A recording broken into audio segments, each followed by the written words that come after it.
Market महारथी में आज के जो हमारे मेहमान हैं उनका नाम है निमेश चंदन। बजाज फिनसर्व एएमसी के सीईओ हैं और बातचीत की शुरुआत कर रही है मेरी सहयोगी सृष्टि। तो निमेश, आपका बहुत बहुत स्वागत करना चाहेंगे। आज आप हमारे साथ स्टूडियो में मौजूद हैं। निमेश, सबसे पहले तो आपसे बाजार पे ही राय जानेंगे। देखिए, निफ्टी ऑल टाइम हाई के बेहद करीब, कई हफ्तों से हम देख रहे हैं कि वो श्रेणी बरकरार है, बट वैल्यूएशंस आपको किस तरीके के दिख रहे हैं?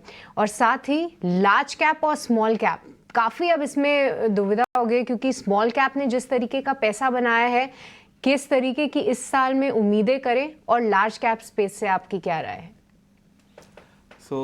एट बजाज फिनसर्व एएमसी हम मार्केट्स को दो डिफरेंट इंडिकेटर्स में ट्रैक करते हैं। एक सारे वो इंडिकेटर्स हैं जो फंडामेंटल्स बताते हैं, जो economic growth, earnings growth, interest rates, वो ट्रैक करते हैं और उनसे हम अनुमान लगाते हैं कि निफ्टी की इंट्रिंसिक वैल्यू क्या होगी। तो एट दिस स्टेज हम निफ्टी की इंट्रिंसिक वैल्यू के एकदम करीब हैं। अब दूसरा जो इंडिकेटर है वो बिहेवियरल इंडिकेटर है कि मार्केट में सेंटिमेंट बुलिश है या बेरिश। निफ्टी कभी भी अपने इंट्रिंसिक वैल्यू के आसपास ज़्यादा नहीं रहती, वो सेंटिमेंट से एक तरफा मूव करती है। और अभी जो सारे इंडिकेटर्स हैं वो अब बुलिश सिग्नल दे रहे हैं, सेंटिमेंट बुलिश है, तो इट इज़ लाइकली कि यहाँ से निफ्टी अपनी बढ़त कायम रखेगी। This is the view on large caps. अब अगर स्मॉल कैप्स देखें, पहले तो मैं ये दर्शकों से कहना चाहूँगा कि मार्केट कैप एक कंपनी की, उसका फ्यूचर प्रेडिक्ट करने में कुछ डिटेल्स नहीं बताती।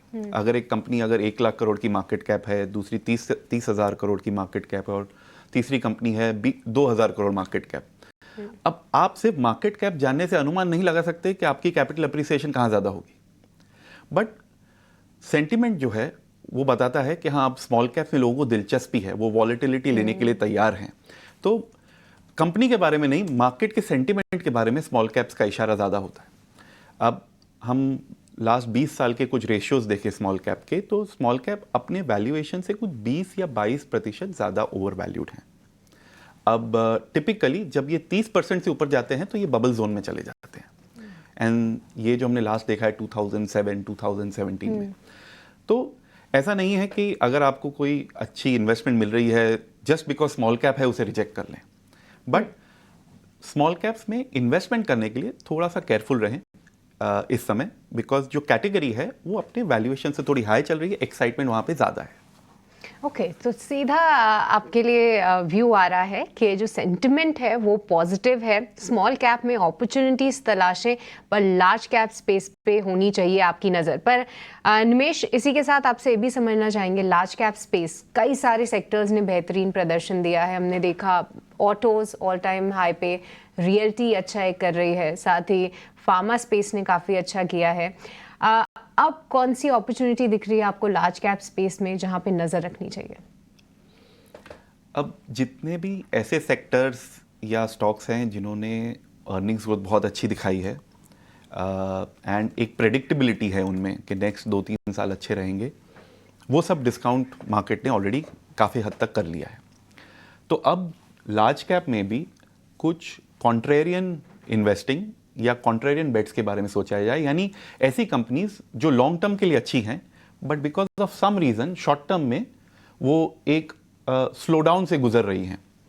अभी आप देखेंगे for example private banks, 1-2 quarter private banks के जो नंबर्स हैं शायद प्रेशर में रहें बिकॉज ऑफ उनके जो मार्जिन है उन पर थोड़ा प्रेशर रहेगा, बट वैल्यूएशन में काफ़ी हद तक ये डिस्काउंटेड है।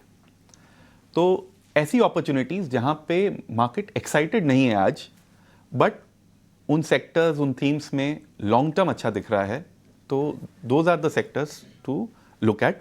ओवरऑल अगर मैं स्प्लिट करूं on a very broad level, तो हम डोमेस्टिक सेक्टर्स के बारे में ज़्यादा बुलिश हैं compare to export sectors, because as a house हम बिलीव करते हैं कि थोड़ा स्लो डाउन आएगा in US and European businesses.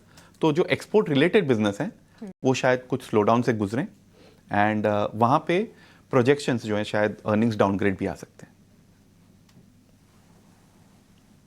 नमस्कार, अभिषेक बोल रहा हूँ।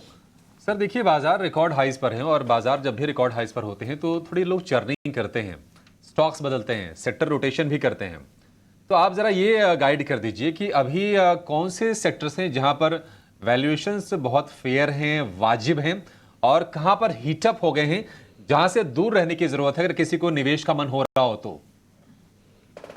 देखिए, टिपिकली अब हमने लास्ट 8 साल में देखा है कि एवरी कैलेंडर ईयर मार्केट ने एक पॉजिटिव क्लोज दिया है, तो वैल्यूएशंस काफ़ी ऊपर आ गए हैं। अर्निंग्स भी ऑल टाइम हाई पे ही हैं, जैसे निफ्टी ऑल टाइम हाई पे है, अर्निंग्स भी ऑल टाइम हाई पे है निफ्टी के।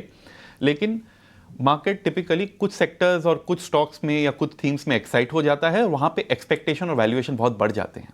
जैसे कि हमने देखा है कि मार्केट ने जनरलाइज किया हुआ है कि पब्लिक सेक्टर यूनिट्स या defence stocks, capital goods companies, उनमें मार्केट काफ़ी एक्साइटेड रहा है लास्ट ईयर, तो उनमें काफ़ी कंपनीज फेयर वैल्यू या ओवर वैल्यूएशन की तरफ चली गई हैं। दूसरी तरफ, जैसे मैंने अभी कहा अबाउट प्राइवेट बैंकिंग सेक्टर या काफ़ी कंज्यूमर प्लेज में मार्केट इतना एक्साइटेड नहीं है, क्योंकि सीज़न काफ़ी स्लो डाउन रही। फेस्टिव सीजन में जो लोगों की एक्सपेक्टेशन थी वो मीट नहीं हुई। तो मुझे ऐसा लगता है कि नेक्स्ट 2-3 क्वार्टर में जब इनके नंबर्स बेटर होना शुरू होंगे तब मार्केट का ध्यान वहाँ जाएगा। कुछ स्मार्ट निवेशक उन सेक्टर्स को देख सकते हैं जहाँ पे मार्केट अभी एक्साइटेड नहीं है, जहाँ पे वैल्यूएशन या एक्सपेक्टेशंस कम हैं और कंपनीज अच्छी हैं, जिनके cash flows, return on capital, quality stocks हैं, वो वहाँ देखना चाहिए। निमेश जी, बहुत बहुत शुक्रिया। First of all thank you very much. आप हमको समय दे रहे हैं, ईटी न्यूज़ स्वदेश को। आपसे बातचीत करके अच्छा लग रहा है और मेरे को आपका नाम बहुत पसंद है, निमेश चंदन। नाम है बहुत सुंदर है आपका सर। बहुत बहुत शुक्रिया sir, thank you very much, आप स्टूडियो तक आ जाए। सर मेरा ना एक क्वेश्चन है, जैसे भी आप मार्केट कैप का बता रहे थे कि वन ऑफ द एक पॉइंट होता है, उससे कंपनी के बारे में पता नहीं चलता। ऐसे सर एक और भी मार्केट के अंदर टर्म है, that is called capex, capital expenditure कितना हो रहा है। और पिछली बार हमने देखा कि सरकार ने अपने ही एरियाज़ में, डिफेंस में और रेलवे में कैपेक्स किया, तस्वीर बदल गई। बात ये उठती है मार्केट के अंदर कि प्राइवेट कैपेक्स उतना नहीं आ रहा, तो प्राइवेट कैपेक्स अगर आएगा तो किस सेक्टर में आएगा? कौन लोग हैं जो प्राइवेट कैपेक्स को बढ़ावा देंगे? सो कैपेक्स टिपिकली प्राइवेट सेक्टर का वहाँ आता है जहाँ पे प्राइवेट सेक्टर एक्सपेक्ट कर रहा है कि डिमांड बहुत अच्छी रहेगी, ग्रोथ काफ़ी अच्छा रहेगा, कंजम्पशन ग्रोथ काफ़ी अच्छा रहेगा। और दूसरा, जहाँ पे गवर्नमेंट आपको इंसेंटिव दे रही है कि आप मैन्युफैक्चरिंग फैसिलिटी लगाएं, इंफ्रास्ट्रक्चर लगाएं और आपको उसके रिटर्न्स अच्छे बनेंगे, आपके मार्जिन्स या प्रॉफिट अच्छे बनेंगे। तो कुछ सेक्टर्स जहाँ पे गवर्नमेंट जो है PLI स्कीम्स या टैक्स इंसेंटिव्स दे रही है, वहाँ पे प्राइवेट कैपेक्स ऑलरेडी चल रहा है और वो चलता रहेगा। कुछ सेक्टर्स ऐसे होंगे जहां पे एक बार कंजम्पशन रिवाइवल अगर आए नेक्स्ट ईयर, तो ज़्यादा इन्वेस्टमेंट्स प्राइवेट सेक्टर की तरफ से होंगी। गवर्नमेंट की तरफ से कैपेक्स कंटिन्यू रहेगा, लेकिन उस पेस पे नहीं जो हमने लास्ट फ्यू ईयर्स में देखा है। वहाँ से थोड़ा थोड़ा उसे स्लो डाउन हमें देखा जाएगा। गवर्नमेंट को फिस्कल डेफिसिट पे भी फोकस करना है। यहाँ से उन्होंने ग्लाइड पाथ दिया हुआ है 2 साल फिस्कल डेफिसिट कम करने के लिए। तो इस गवर्नमेंट ने कैपेक्स बहुत अच्छा किया है, बट यहां से उसकी जो पेस है ग्रोथ की, वो शायद स्लो रहेगी। ओके, ठीक है निमेश जी, बहुत बहुत शुक्रिया, थैंक यू वेरी मच। आज आपने समय निकाला, अच्छा लगा आपसे बातचीत करके।